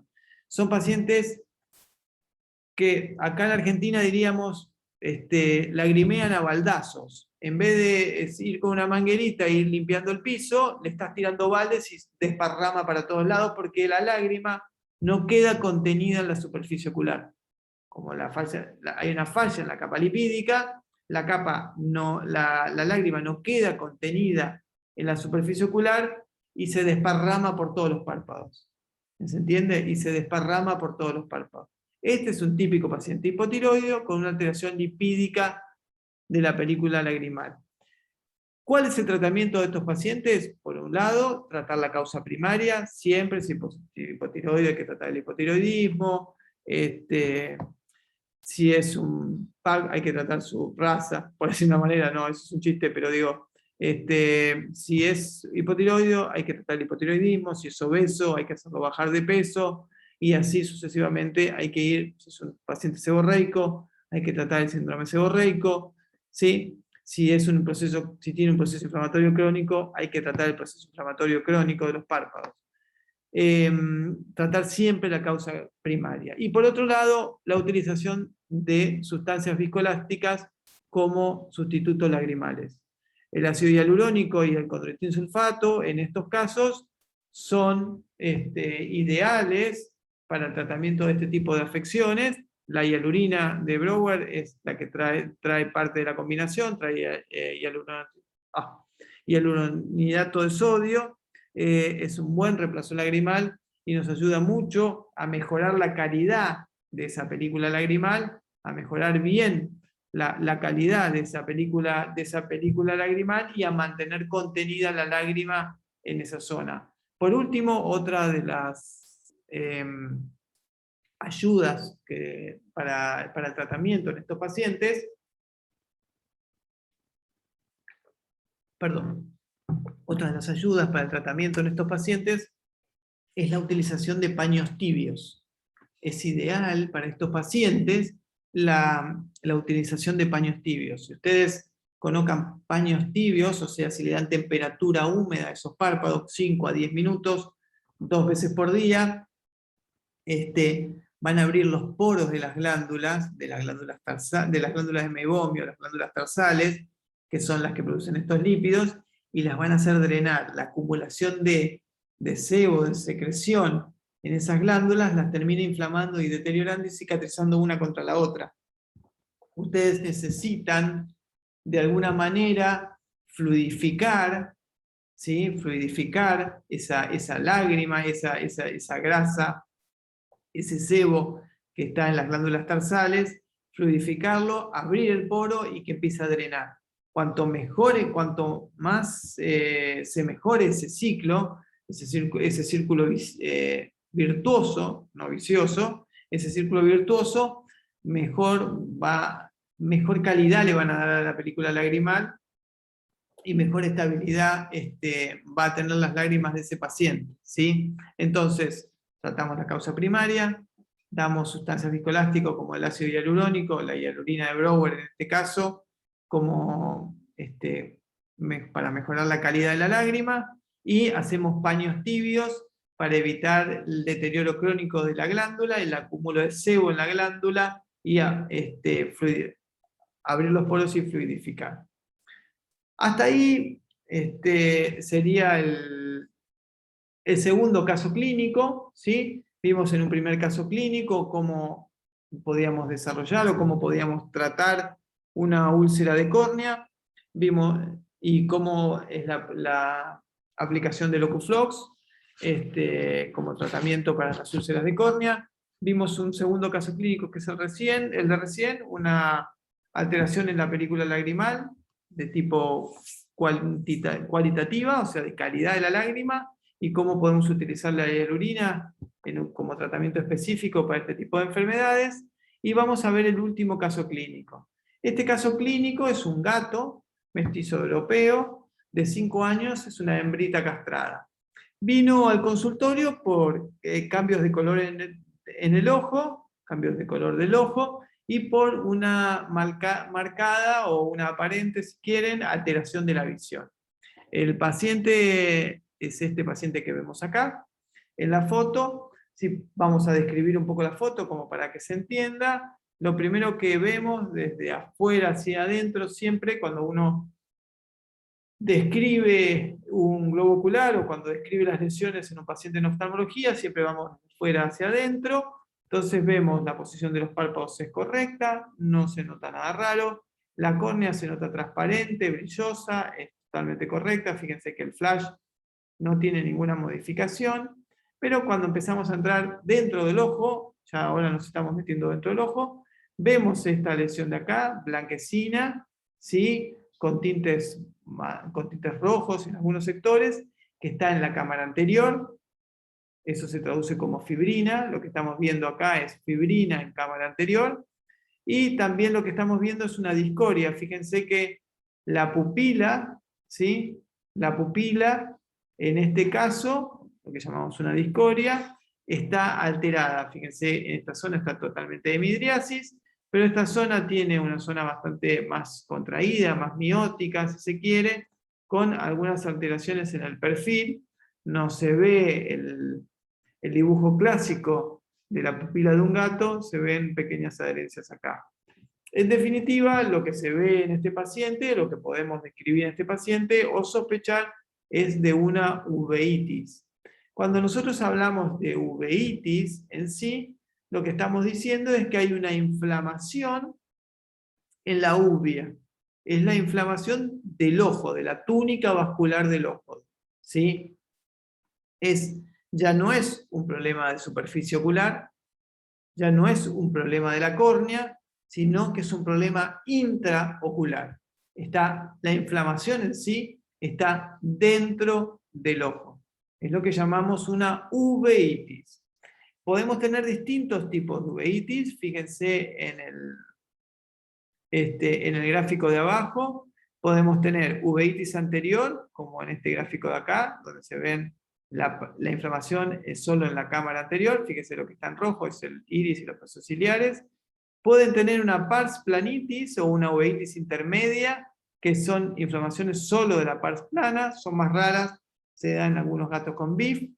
Podemos tener una uveitis posterior, cuando se inflama la sección posterior del ojo, básicamente la coroides y la retina, una coloretinitis si quieren, una retinocoroiditis, o podemos tener una panuveitis, como es este gráfico, en el cual está inflamada toda la uvea en general. La uvea como tal es un tejido inmunológicamente privilegiado, ¿sí? Está protegido de alguna manera de tener inflamaciones frecuentes, porque todas las inflamaciones en el ojo generan a la larga o a la corta o a la larga generan un daño en la visión. Cada proceso inflamatorio que se genera en el ojo hace que alguno de los medios transparentes se empiece a poner un poco más opaco. Cuanto más opacos se empiecen a poner los medios transparentes, menos va a ver nuestro paciente. Cuanto más se empañe un vidrio, menos vas a poder ver. Para evitar esto, o sea, para evitar las inflamaciones frecuentes y el daño en la visión, ¿sí? La uvea tiene tres características. Tiene una barrera hematocular compacta por un lado. Básicamente hay una barrera en la cual todo lo que está en el organismo no puede pasar dentro del ojo. No puede entrar. Tenemos una barrera hematocular muy compacta, que se divide en tres porciones. La barrera hematocular anterior, la barrera hematocular posterior. La anterior es la que se encuentra a nivel de los procesos ciliares y el iris. La posterior es la que se encuentra a nivel de la retina. Y la retina se divide en dos.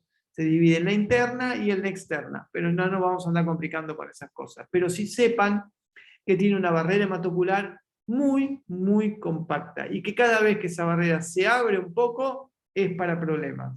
Si se abre en el segmento posterior, son inflamaciones en las cuales el paciente tiende a quedar ciego. Si se abre, se rompe un poco en la barrera anterior, es donde vemos las uveitis anteriores, como la que veíamos en la foto anterior, como la que veíamos en la foto de nuestro caso clínico.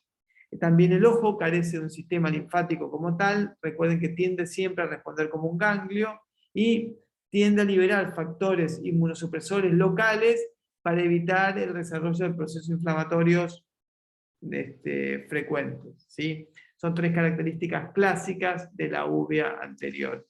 Cuando nosotros tenemos un paciente con uveitis, con inflamación, vamos a ver distintos signos clínicos. Les voy a mostrar algunos signos clínicos como para que de alguna manera empiecen a meterse en la cabeza o les vaya quedando en la cabeza cómo es una uveitis, o para cuando vean una uveitis en sí digan, esto es lo que me mostraron en la foto, esto tiene que ser sí una uveitis. Lo primero lo más llamativo, por lo menos para el propietario, o el tenedor responsable, o cuchara responsable, como le quieran llamar, porque algunos no son tenedores, es el cambio de color en el iris. Fíjense en este gato, ¿sí? Tiene un ojo normal y este ojo le cambió de color, está con un proceso inflamatorio. Lo otro que podemos ver son lo que llamamos precipitados queráticos, como en la foto grande de la izquierda. Fíjense, de la mitad para abajo se depositan los precipitados queráticos, es parte de ese proceso inflamatorio que se deposita, que precipita en el endotelio corneano, ¿sí? Son todos estos puntitos blancos que están acá, es esta zona de acá, ven que está ahí en los puntitos. Esos son un precipitado querático.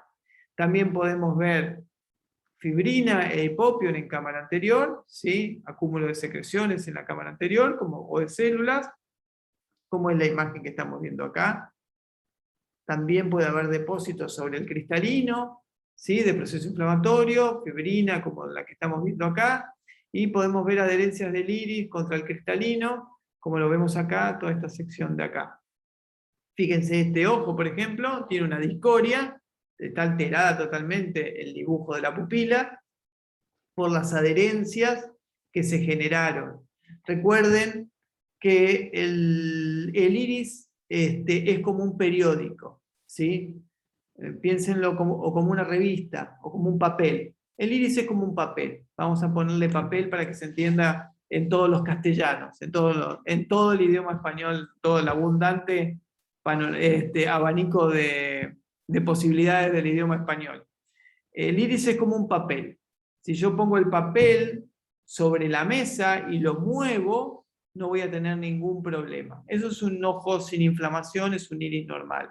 Ahora, si yo ese papel lo mojo, lo dejo que se humedezca, lo dejo un segundo sobre la mesa y después lo quiero mover, se va a romper y quedar adherido en todos lados. Ese papel mojado es el iris inflamado.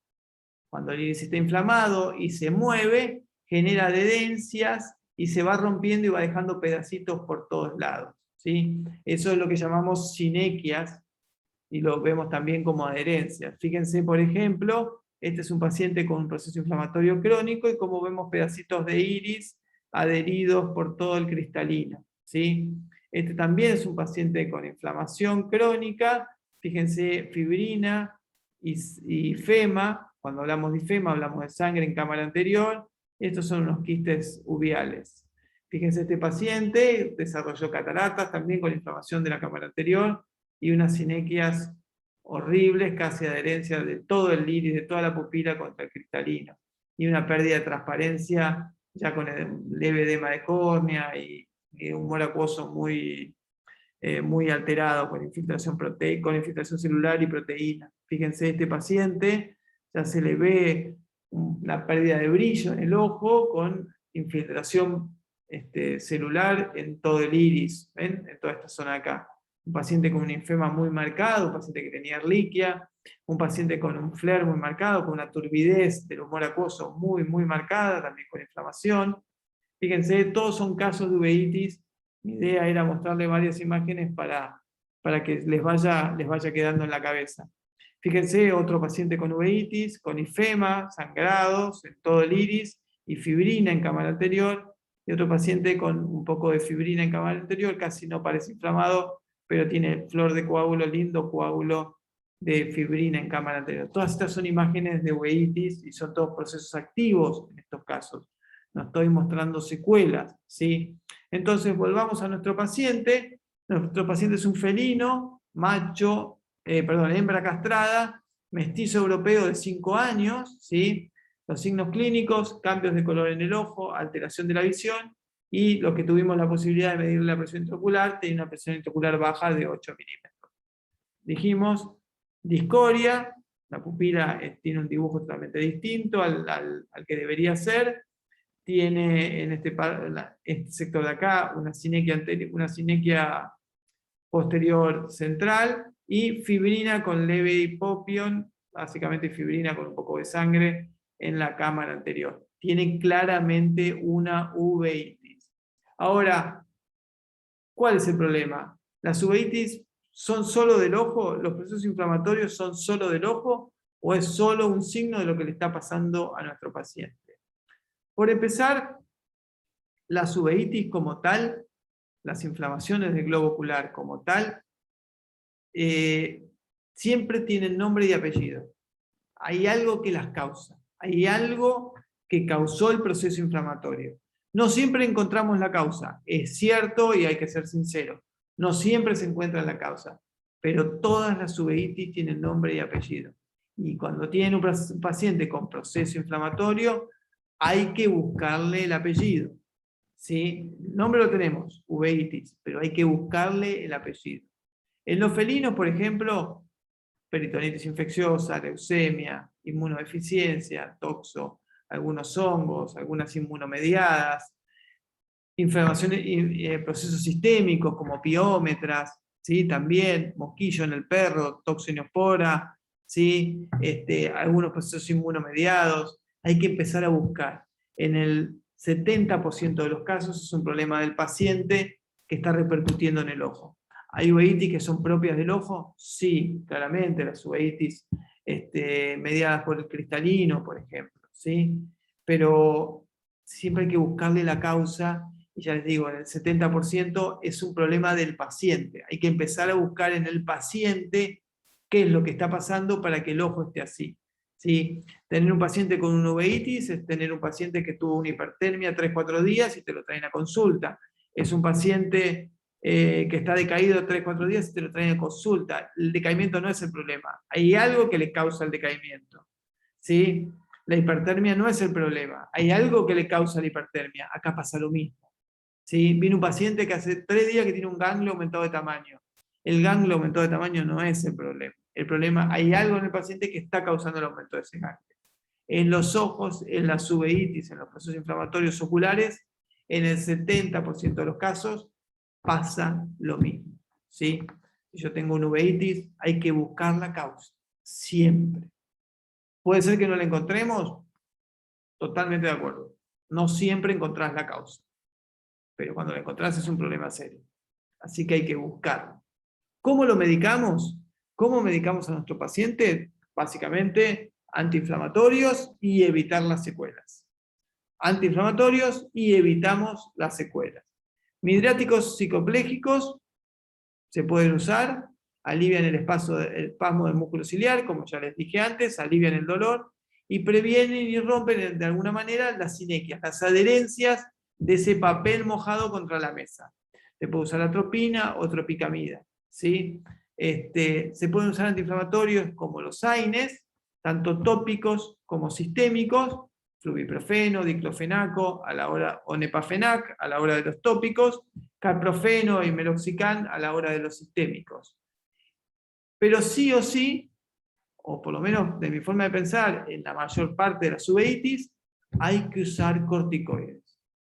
Como en la mayoría de los procesos inflamatorios, muchachos, hay que usar corticoides.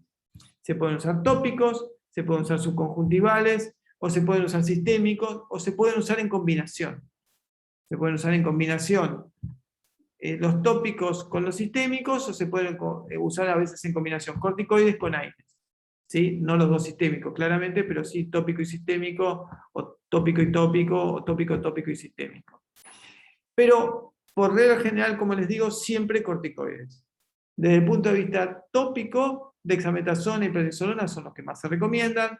Se puede usar una Predni o una triamcinolona subconjuntival, o también se puede apuntalar, de acuerdo al paciente, prednisolona y dexametasona sistémica. Y tratar la causa primaria. ¿Sí? Tratar la causa primaria. Yo tengo una uveitis, trato el ojo y trato la causa primaria. Si no trato los dos pilares de la balanza, algo va a andar mal, ¿eh? Algo va a andar mal ahí. Por ahí mi ojo sana, pero el perro se me muere. ¿Sí? No está bueno. No está bueno. Ahora, ¿qué corticoide tópico uso? ¿Qué corticoide tópico me conviene usar o por qué tengo que usar uno y no el otro? Por empezar, en el mercado hay 4 corticoides clásicos: la hidrocortisona, la betametasona, la dexametasona y la prednisolona. ¿Sí? Son los más clásicos, hay otros más, pero estos son los que más vemos en la vida diaria, en la clínica diaria o en los productos que tenemos de veterinaria. Lo importante es que tienen que entender que la hidrocortisona y la betametasona son corticoides de superficie. No tienen buena penetración ni potencia en la cámara anterior. En cambio, la dexametasona y la prednisolona son buenos antiinflamatorios en cámara anterior. ¿Sí? Tienen buena penetración y buena potencia en la cámara anterior, el segmento anterior del ojo.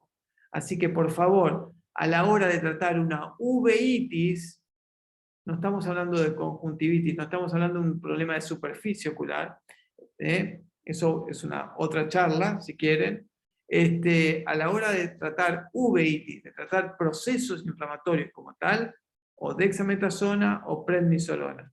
Y en este caso, la dexametasona de Brower, que viene combinada con ofloxacina, es uno de los tratamientos ideales para uveitis. Yo tengo un paciente con uveitis, puedo usar el Dexaflox, una gota cada 8 horas, una gota cada 6 horas, una gota cada 12 horas, de acuerdo al proceso inflamatorio que estemos encarando o que estemos tratando, ¿sí? Pero por favor, no usen ni hidrocortisona ni betametasona para tratar una uveitis. No van a llegar a ningún puerto, van a estar convencidos que le están dando un corticoide, van a estar felices de la vida, y no es así. ¿Sí? Y no es así. Otro signo más de uveitis, como para que les quede claro, como para que les quede en la imagen. Fíjense este paciente con una inyección vascular muy marcada, edema de córnea, un paciente con uveitis, un paciente que solo tiene turbidez del humor acuoso, pero claramente es un paciente uveítico, otro paciente con mucha turbidez del humor acuoso y ya se ve una discoria en la pupila, ¿sí? Ya se ve una discoria muy marcada, un paciente ya con una uveitis crónica, igual que ya tiene una miosis tal y tantas adherencias, otro paciente con miosis crónica, con uveitis crónica. Fíjense este paciente ya con una uveitis crónica y ya con acúmulo de fibrina y unas adherencias tales que hasta parece tumoral. Otro paciente, fibrina en cámara anterior, una discoria muy marcada y una miosis, un paciente con uveitis. Fíjense este paciente con hipopion, turbidez del humor acuoso, edema de córnea, un paciente con uveitis, ¿sí? Entonces, para resumirles, si yo tengo un paciente con uveitis, lo ideal es usar antiinflamatorios, lo recomendable es usar antiinflamatorios, se pueden usar AINES o glucocorticoides. Si la uveitis es marcada, si la uveitis es grande, siempre es preferible usar glucocorticoides, y dentro de los glucocorticoides, el Dexaflox, que tiene una combinación de ofloxacina con buena penetración en cámara anterior, y dexametasona, que tiene buena potencia y penetración en cámara anterior, es uno de los productos ideales o de los productos recomendados. Bueno, hasta acá es lo que quería charlarles, lo que quería hablar. Agradezco de nuevo a Brower por la invitación, y a todos ustedes por la participación. Les mando un saludo muy grande a Audrey, es una gran amiga que se está recuperando del COVID, así que, y a mi hijo que se va mañana a jugar al tenis y me avisó que lo pasa a buscar más tarde. Nada, eso es, avisos parroquiales. Nada, muchísimas gracias. Espero que les haya gustado la charla y estoy abierto a las preguntas. No sé si tengo que dejar de compartir o cómo hacemos. Sí, si dejas de compartir es lo mismo, Pablo, no hay problema. Las fotos son lindas fotos igualmente. Pablo, de la charla, la verdad que buenísima, y hay un montón de saludos y felicitaciones que agradecen Muchas gracias. la calidad de la charla. La verdad que muy, muy interesante, y el material de primera. Muchas gracias, muchas gracias. Te leo algunas preguntas, hay algunas que Sí. se repiten, vamos a tratar de contestarlas todas, pero si queda alguna, capacitación@brower.com.ar, que se las vamos a hacer llegar a Pablo en forma directa si no las podemos responder nosotros, y les vamos a hacer llegar la respuesta. La primera pregunta dice, ¿la atropina debe tener una preparación previa antes de instilar?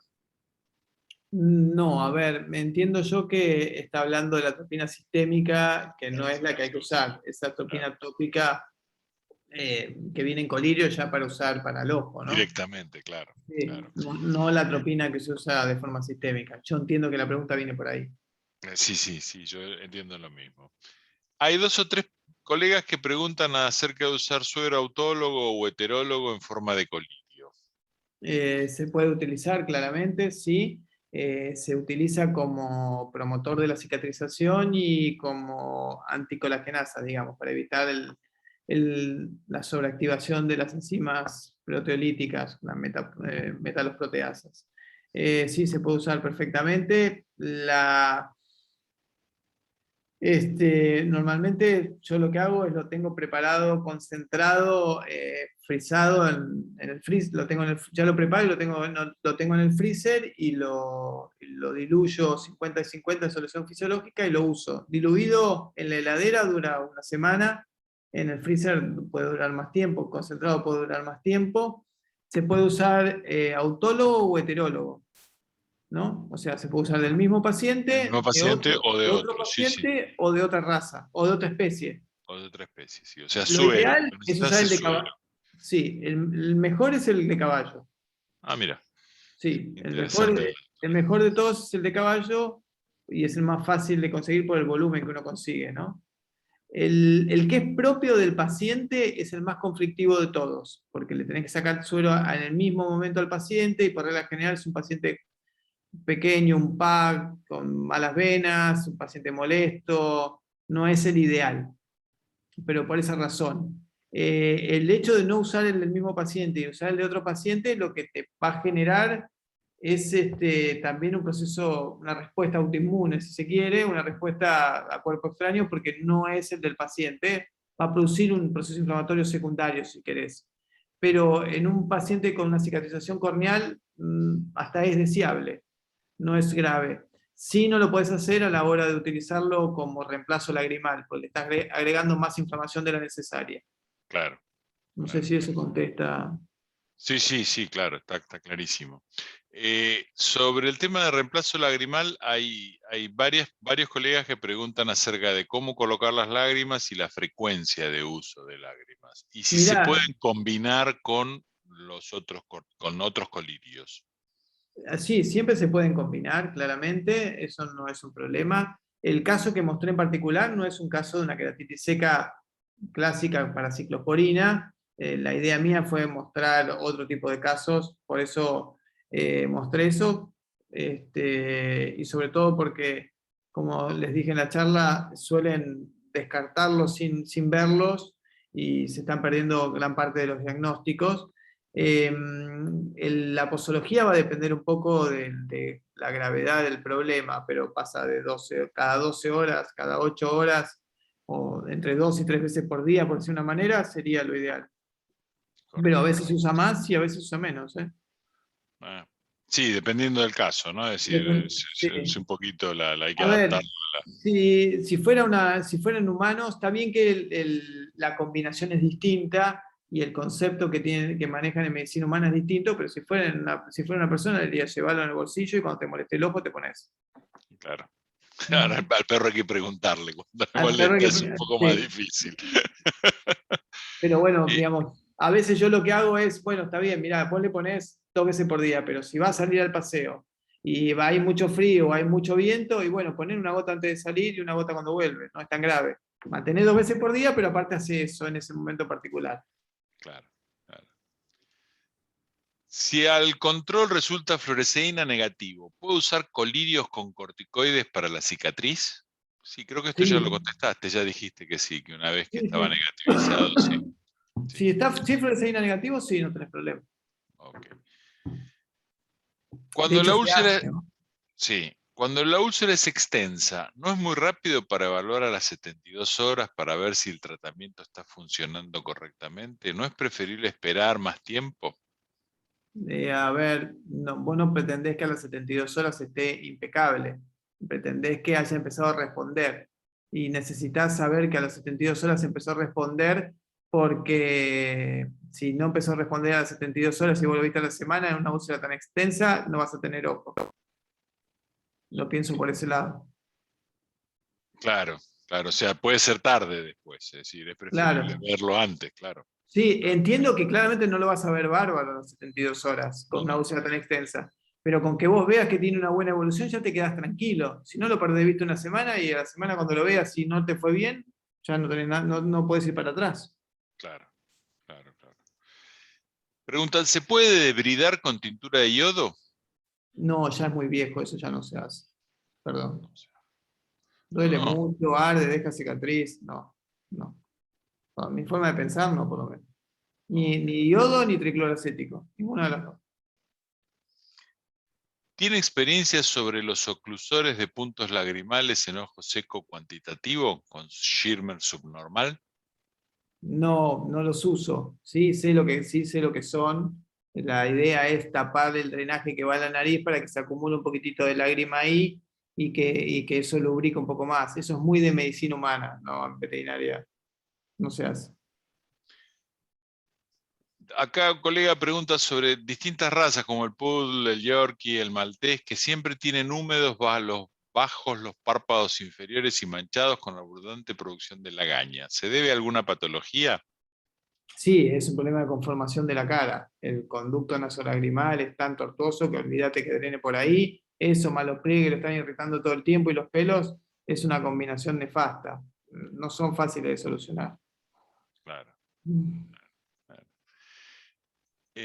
En caso de proptosis, tenemos claro que según el caso, si hay úlcera o no, la utilización de Ocuflox o de Hexaflox está justificada.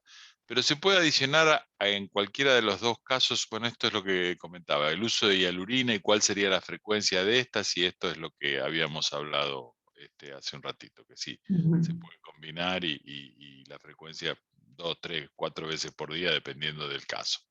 Sí, porque a veces cuando vos querés lubricar no en exceso, digamos, pero cuando querés lubricar mucho, por ahí la dosis del antibiótico no te sirve pasarte con la dosis del antibiótico. Entonces, vos decís, bueno, yo le quiero dar el antibiótico cada 12 horas, entonces voy a usar el Ocuflox cada 12 horas, que usó la ofloxacina de ahí. ¿Sí? Pero aparte lo quiero lubricar mucho, entonces lo voy a tener apuntalado con una hialurina. La puedo usar en Claro, combinación de ese lado. claro, ¿Sí? claro, claro, correcto. Aparte tienen que pensar que las quinolonas después de 30 días de aplicación empiezan a dañar el epitelio, son citotóxicas. Entonces tampoco el manejo del antibiótico tiene que ser concienzudo, si se quiere, digamos. No se puede pasarte. Otro de los grandes errores que se ve, o no sé si grandes errores, no me gusta, por ahí me estoy expresando mal, es que tienden a usar los productos que vienen combinados como un reemplazo lagrimal. El Ocuflox es un buen producto, pero es un antibiótico. Entonces lo tienen que manejar como un antibiótico. Cuando necesiten lubricar y no lubricar el ojo y no un antibiótico porque no hay una infección, usen la hialurina. Para eso está. Claro, exactamente. ¿Se podría tener uveitis anterior con úlcera corneal? ¿Qué Sí, claro. tratamiento se podría usar en ese Sí, caso? no se podría, sino que por regla general existe y hay muchas.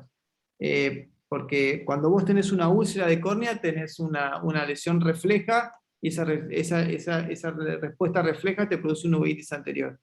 En gran parte de los pacientes que tienen úlceras corneales, gran parte de los que tienen úlceras corneales tienen uveitis anterior. Por eso en esos casos usas la atropina. Ahí para estabilizar usas la atropina más que todo.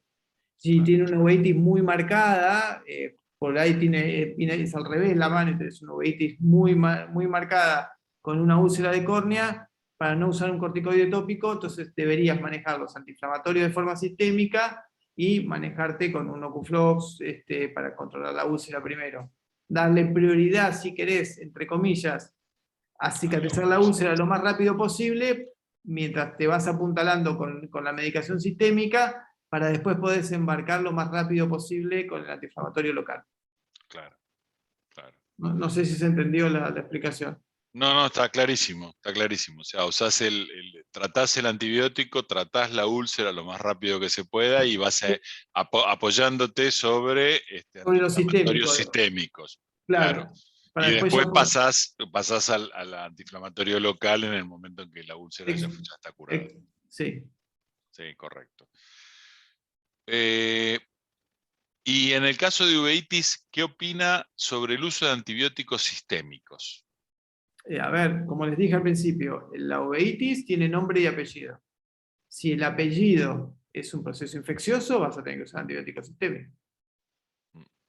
Ahora, si el apellido es una inmunomediada, no tiene mucho sentido. No tiene sentido, claro. Va a depender un poco del apellido de la uveitis. ¿Cuánto tiempo tratar un paciente con uveitis aproximadamente? Buena pregunta, depende de la uveitis. A los pacientes que tienen arada, que es un proceso inmunomediado, va a estar con uveitis toda la vida. Los pacientes que tienen una uveitis pigmentaria, como son los golden, van a estar con uveitis toda la vida, así que va a estar tratado toda la vida. Hay uveitis que son agudas y hay uveitis que son crónicas. Hay uveitis que son curables y otras que son solo tratables, controlables, por decirlo de una manera. Pero eso depende del nombre y apellido. Claro. Y ahí viene la que sigue. ¿Las uveitis crónicas se recuperan? Ya dijiste que algunas no. A ver, se recupera en el sentido que puede ser un paciente que no tiene por qué perder la visión y no tiene que ser un paciente que le veas secuelas, que le veas grandes cicatrices o secuelas, pero son pacientes que tienen que estar tratados toda la vida, como Claro, si tenés un diabético o un hipotiroideo, no sé. claro, claro. Depende del paciente, y depende del uveitis, mejor dicho. Te piden si podés explicar nuevamente en qué consiste el test de ruptura lagrimal y los tiempos.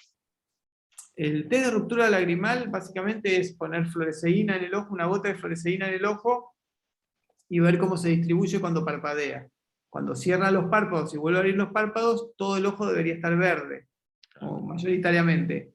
A medida que se va evaporando la lágrima, ¿sí? A medida que se va evaporando la lágrima, van apareciendo manchitas negras. Cuanto más rápido aparezcan esas manchitas negras, es que más rápido se evapora la lágrima. Cuanto más rápido se evapore la lágrima, es que no está contenida bien en el ojo, eso significa que hay una alteración lipídica. ¿Sí?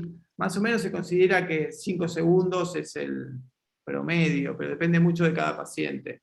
Claro, claro. No sé si se entendió. Sí, claramente. Sí, El único gran problema del test de ruptura lagrimal es que para ver bien esas manchitas negras, esas islas negras que se llaman, lo ideal es hacerlo con un aumento, con una lupa. No tiene por qué ser una lámpara de hendidura como usamos en oftalmo, pero por lo menos usar una lupa de aumento, o que sea el aumento del oftalmoscopio directo, con un pequeño aumento es lo ideal, ¿no? Porque si no te las vas a perder el tiempo que parecen, claro, Y vas a subevaluar el problema. claro, claro. Colocar gotas previas de cualquier fármaco antes del test de Schirmer, ¿no afecta la medición?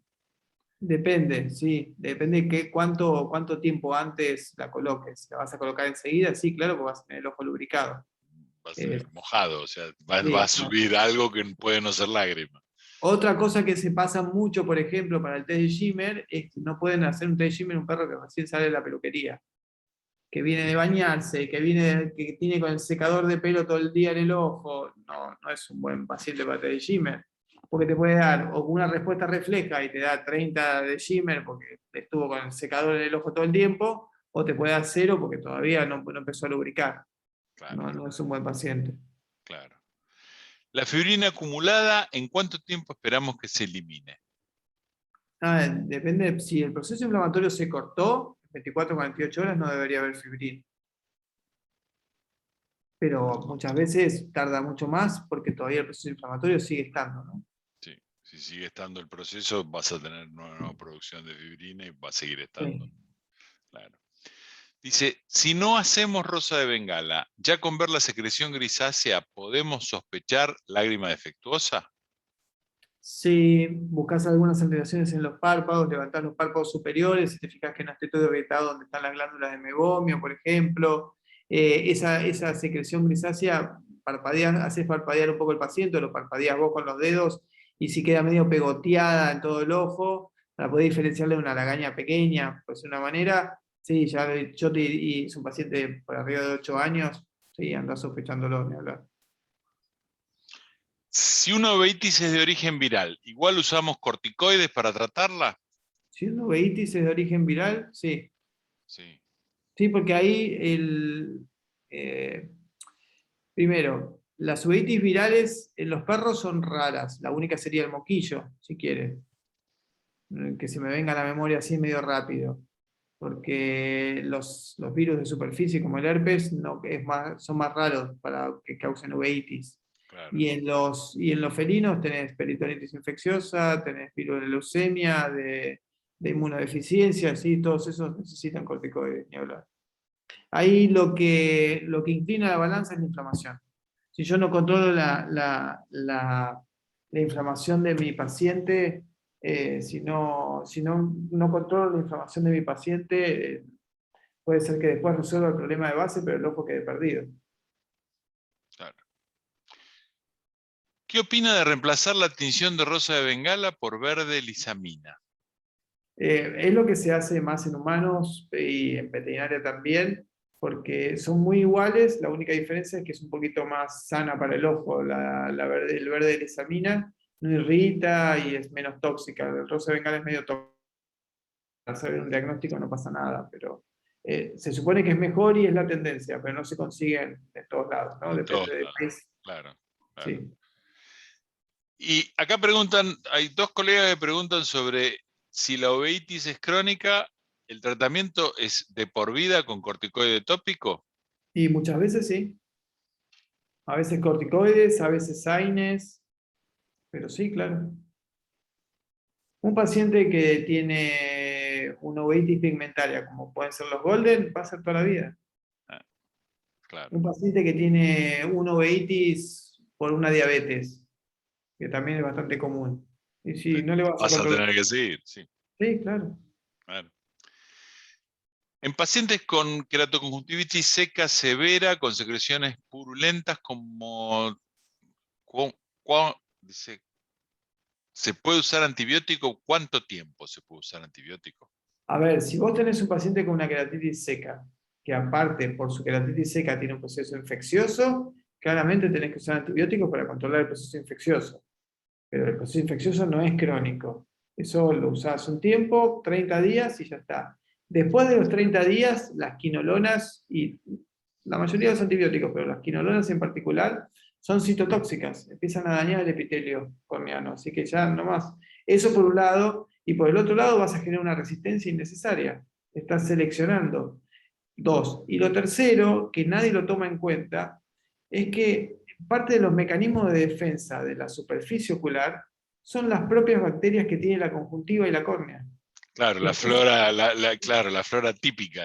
la misma flora que Claro, calculan, y todo el mundo calcula en el estómago, como concepto lo digo, no son los mismos microorganismos, también hay en el ojo, una microflora que mantiene el equilibrio. Si vos la depletás, después vas a tener otros problemas. es que facilitas el ingreso de la flora patógena, es decir, Exactamente. es un tema de competencia, es decir, le vas a facilitar la entrada a Igual, aquellos que no querés entrar. por eso le digo, por eso lo digo, no lo toman como concepto, la verdad es que no, ni lo toman en cuenta, pero el mismo concepto que utilizan para el estómago, para el sistema gastrointestinal, va para el ojo igual. Exacto, exacto. Sí, hay que siempre pensar en cuidar la flora buena, digamos, la Exactamente. flora normal. Hay que cuidarla porque es la que nos permite mantenernos vivos en algunos casos. Pero sí, claramente, sí, sí. Sí, sí, sin duda. Acá una colega pregunta, ¿la ciclosporina se usa más para ojo seco por falta de agua y no de lípidos? Claro, la ciclosporina, la utilización más clásica es para la queratitis seca por cualitativa, digamos, por baja producción lagrimal, que lo que sería la porción acuosa, si quieren. Mm. Está más indicada para esa patología. Cuando es un problema de calidad, podés apuntalarte también, podés ayudarte un poco con ciclosporina, pero lo que más necesitas es mejorar la calidad de la lágrima. Por eso se usa hialurina, por ejemplo, el hialuronato de sodio. Correcto, correcto. ¿Qué opina de los beta bloqueantes como el timolol para tratar la presión ocular en los caninos? No es un tema que hayamos hablado, pero el timolol no lo uso. Una cosa No, así. no me gusta. A mí particularmente no me gusta. La concentración en la que viene no baja bien la producción lagrimal, la producción de humor Del humor acuoso acuoso. y no baja la presión intraocular, no, casi nada. Claro, claro. ¿Puede repetir cómo utilizar la atropina para la eliminación de sinequias? La atropina se usa una gota cada 12 horas, 2 a 3 días. Si querés eliminar sinequias, lo mejor es usar una combinación que tenga tropicamida y fenilefrina. 2 o 3 veces por día. Te da mucha más movilidad del iris y es más fácil romper las sinequias así. Romper las sinequias. Una uveitis que no responde al tratamiento, ¿se debe considerar enucleación si se determina hipertensión ocular? La enucleación la debes considerar si es un ojo ciego doloroso, lo que significa es un ojo que no es recuperable para la visión y que le está doliendo mucho al paciente y que sabes que no hay vuelta atrás. Claro. En caso de haber desprendido por completo el epitelio corneal mal adherido, ¿es conveniente tapar la córnea con la membrana nictitante o es No, mejor no, dejarlo abierto? no hace falta dejarlo abierto. Eso no son, siempre estamos hablando de los defectos epiteliales. No te compliques la vida. Déjalo Correcto, abierto y medicalo. correcto. Bueno, creo que con eso hemos barrido prácticamente todas las preguntas que hicieron los colegas referidas un poco a la charla. Gracias, Pablo, fue buenísima la charla, fue realmente muy buena. Por Muchas ahí, gracias. mientras leía las preguntas, vi aparecer la cara de Fernando Pellegrino, que acá está, acá está Ahí Fernando, está. que la semana que viene nos va a deleitar con una charla sobre fenobarbital y diazepam, cuándo, cómo y por qué. Ujú. Y es otro verdadero amigo con el que casi nos quedamos pelados para la misma época. Así que Sí, a Fernando lo conozco, es muy buena gente. sí, Me sí, la llevo verdad que muy es bien. un tipo espectacular y realmente un excelente Ujú. disertante y excelente profesional. Bueno, gracias a vos, Pablo, gracias a todos los colegas que nos acompañaron de todas partes del país y de toda Latinoamérica. Tenemos todavía 271 colegas ahí prendidos a la charla. La verdad que es mucho, eso ha sido un éxito Muchas gracias, importante muchas gracias. Y que tengan buenas noches. Buenas noches. A los que quieran, nos vemos la semana que viene. Ok, buenas noches y muchas gracias por la invitación. Nos vemos. Chao, Pablo, de nada, un fuerte abrazo. Gracias. Un abrazo. Chao. Muchas gracias, Pablo, muchas gracias, Carlos. Los invitamos a la próxima fecha, el jueves 19 de agosto. Muchas gracias.